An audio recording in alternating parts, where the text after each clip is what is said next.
O Senhor é o meu pastor.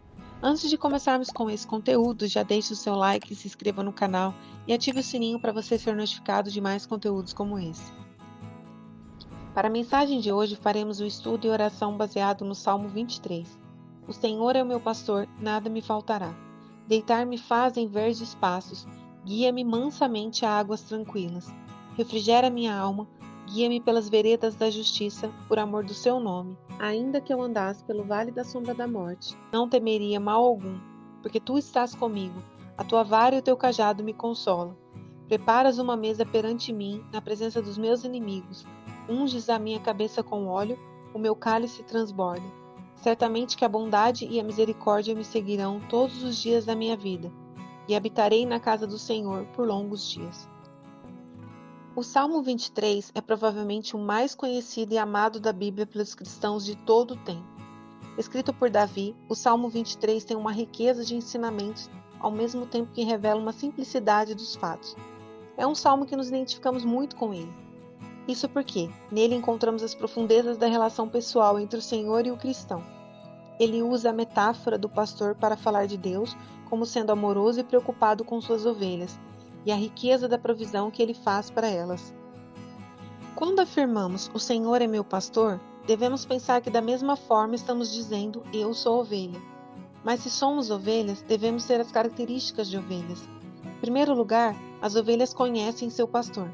Ela é um animal totalmente domesticável, tanto que ela apenas segue ao seu pastor. Se outro a chamar, ela não atenderá. E o mais interessante, ao contrário do gado que se grita atrás dele para que ele ande, no caso da ovelha, o pastor deve ir à frente, chamando-a, mostrando o caminho que deve seguir. Que tenhamos em mente que devemos reconhecer nosso pastor e seguir seu caminho. Segundo, a ovelha produz lã o tempo todo. Desde que nasce, ela produz lã. Quanto mais tosquiada, mais ela produz. Ela não precisa de ninguém para dizer. Produzir é algo natural dela. Ela não precisa de nenhuma técnica nova. Simplesmente produz. Não para e não depende de nada para isso. Terceiro, a ovelha velha que produz lã boa.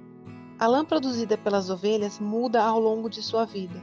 Com o passar do tempo, a lã muda de textura, cor e densidade. Isso acontece da mesma forma que os pelos e fios de cabelo do nosso corpo com o passar do tempo. Quanto mais velha, mais fofa e resistente é a lã produzida. O crente também deve ter melhores obras que vêm com a maturidade espiritual, ou seja, nossas experiências e comunhão com Deus devem resultar num melhor crente a cada dia. Portanto, que hoje sejamos melhores do que ontem. Quarto, as ovelhas não comem qualquer coisa. Uma ovelha come capim. O capim precisa estar novo, precisa estar fresquinho, precisa estar bom. Ela não come qualquer porcaria, não fica atrás de todo tipo de alimento. 5. As ovelhas estão constantemente mastigando. Como faz parte da família dos ruminantes, as ovelhas parecem estar constantemente mastigando, e estão.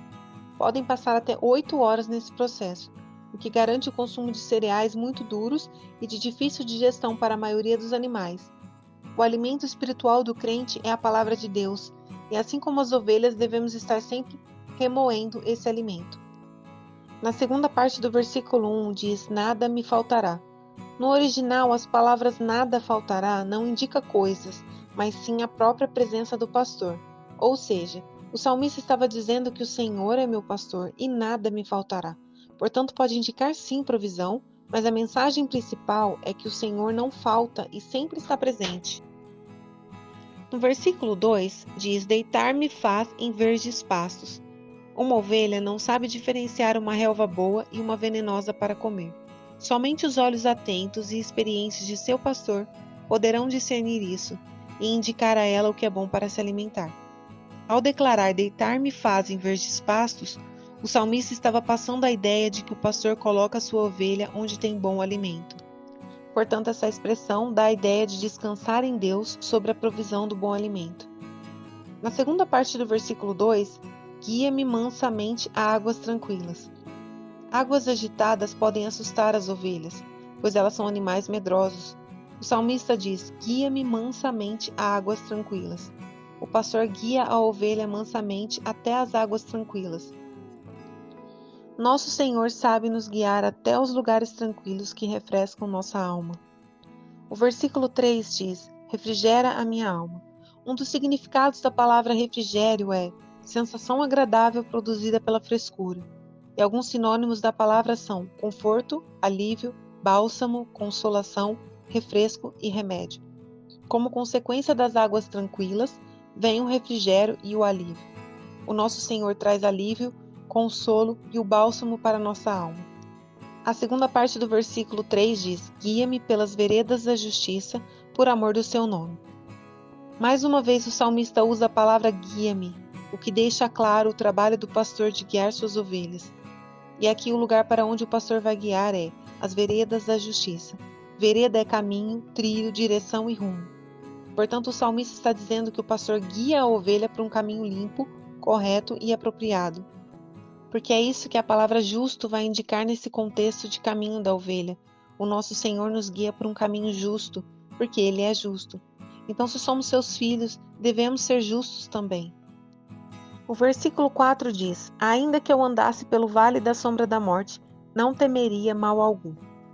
As ovelhas são ingênuas e por isso o pastor deve estar sempre prestando atenção a todas elas, pois é muito comum elas se perderem do grupo por uma distração qualquer, e o perigo é constante para as ovelhas. Vale é um tipo de desfiladeiro, uma passagem apertada entre montanhas, ou mesmo um tipo de ribanceira, aquele caminho que tem uma parede montanhosa de um lado e do outro um penhasco com uma queda bem grande. É certamente um caminho bem estreito, perigoso, difícil e pouco prazeroso de trilhar para a maioria das pessoas, mas o salmista diz: não temeria mal algum. Ou seja, o pastor cuida de suas ovelhas para que elas não caiam em lugares de aperto que até causam a morte. Nosso Senhor está continuamente com os olhos sobre nós e é quem nos livra de todo o mal. A segunda parte do verso 4 diz: a tua vara e o teu cajado me consolam. O pastor usa duas ferramentas para disciplinar as ovelhas, o cajado e a vara. A vara é comprida e com um ponto de interrogação na ponta, e com ela o pastor livra as ovelhas de ficarem presas a arbustos ou espinheiros. O cajado serve para que a ovelha não vá onde não lhe é permitido. Em uma briga ou quando está a ponto de se desgarrar, o pastor lança o cajado sobre ela e a assusta. No verso 5 diz: preparas uma mesa perante mim na presença dos meus inimigos. Aqui a cena muda de alimento e água destinados à ovelha para banquete farto para humanos. Embora seja possível que o salmista esteja pensando nas refeições especiais em momentos de sacrifício, contudo é mais provável que esteja pensando em outros momentos de refeição ou festas especiais. Devemos lembrar que, embora Davi esteja falando da relação da ovelha com o pastor, ele está se colocando como ovelha, e por ser um ser humano, o que vem em sua mente é o banquete preparado pelo Senhor. Mas não foge do contexto do pastor e ovelha, porque como nos versículos anteriores, aqui a ovelha é bem cuidada e servida diante dos inimigos que não podem lhe fazer mal. Na segunda parte do versículo 5 diz: unges a minha cabeça com óleo. As ovelhas vivem infestadas de moscas que não deixam elas se alimentarem direito. Como não conseguem se livrar dos insetos, elas correm sem direção e geralmente acabam assustando outras ovelhas que as seguem, correndo o risco de saírem do aprisco e serem mortas pelos lobos. Por isso, o pastor joga óleo sobre suas cabeças para evitar esse problema. Precisamos do óleo, do Espírito Santo sobre nossas cabeças para que vivamos uma vida direcionada por Ele. E assim nossas cabeças, pensamentos, estarão protegidos de insetos, que seriam demônios, que tentam nos distrair do alimento espiritual, que é a palavra de Deus. Na última parte do verso 5 diz: o meu cálice transborda. Cálice transbordante é símbolo de satisfação completa. O salmista vai usar aqui uma expressão transborda, que dá o sentido de mais do que cheio. O Senhor dá com abundância de maneira que transborda nosso cálice.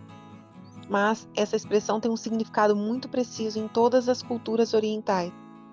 Na Palestina, o transbordamento do cálice significa plenitude de tudo que tem verdadeiro significado e valor para os seres humanos. Ou seja, essa é a verdadeira prosperidade do crente, o que não se refere à quantidade, mas o suficiente para vivermos. Portanto, se somos ovelhas dependentes de nosso pastor, devemos ser gratos e valorizar o que já temos recebido, e então o nosso cálice transborda. No verso 6 diz: certamente que a bondade e a misericórdia me seguirão todos os dias da minha vida. Embora o pastor guie suas ovelhas estando à frente, muitas vezes ele caminha lado a lado, e por vezes segue atrás, especialmente se o rebanho é dirigido para dormir à noite. e o nosso pastor é cheio de misericórdia e bondade. E porque a ovelha obedece à voz do seu pastor, bondade e misericórdia a seguem. Em Deuteronômio 28:2 diz: E todas essas bênçãos virão sobre ti e te alcançarão, quando ouvires a voz do Senhor teu Deus. Isso significa que quando obedecemos ao nosso Senhor, não precisamos mais ficar correndo atrás das bênçãos, mas elas é que nos seguirão. E agora na última parte do verso 6 diz: E habitarei na casa do Senhor por longos dias. Ainda trazendo para o contexto do pastor e a ovelha, depois do salmista mostrar toda a relação deles, agora ele vai falar de habitação. Após tantos benefícios que a ovelha tem com seu pastor, não poderia falar do desejo de estar sempre juntos. E assim deve ser conosco também. O Senhor fez e continua fazendo tanto por nós que devemos querer habitar com Ele. Habitar na casa do Senhor por longos dias, ou seja, estar onde Ele estiver, juntos para sempre. Você que um dia já sentiu esse amor de Jesus, esse cuidado, e por alguma razão você se afastou dele e agora está num caminho perdido, confuso, sofrendo decepções, saiba que o mundo não tem mais nada para oferecer, além de decepções e tristezas. Jesus está te chamando para voltar. Volte, não deixe para amanhã. Ele está te esperando de braços abertos. Você não tem ideia do quanto ele te ama e do que ele tem preparado para você. Não deixe o inimigo te acusar. Volte como está. Jesus vai cuidar de você. Você é a ovelha dele e ele quer te trazer de volta ao seu rebanho. Apenas volte e deixe o resto com ele. Agora vou orar por você. Pai querido, oro nesse momento e te peço por essa pessoa que ouve essa mensagem, esse salmo maravilhoso deixado pelo rei Davi. Que possamos entender verdadeiramente que devemos ser conduzidos por ti, como as ovelhas são conduzidas por seu pastor. Que não venhamos a nos desviar do caminho, e essa ovelha que está perdida do seu rebanho, que o Senhor possa alcançá-la e trazê-la de volta, que ela sinta seu imenso amor e cuidado, e que volte por onde jamais deveria ter saído, que sinta novamente a paz que só encontramos em Ti. Em nome de Jesus. Amém. E se essa mensagem falou com você, escreva aqui nos comentários, não esqueça de deixar seu like e se inscrever no canal. Compartilhe esse vídeo com outras pessoas também, para que elas possam ser abençoadas, e que Deus abençoe a sua vida.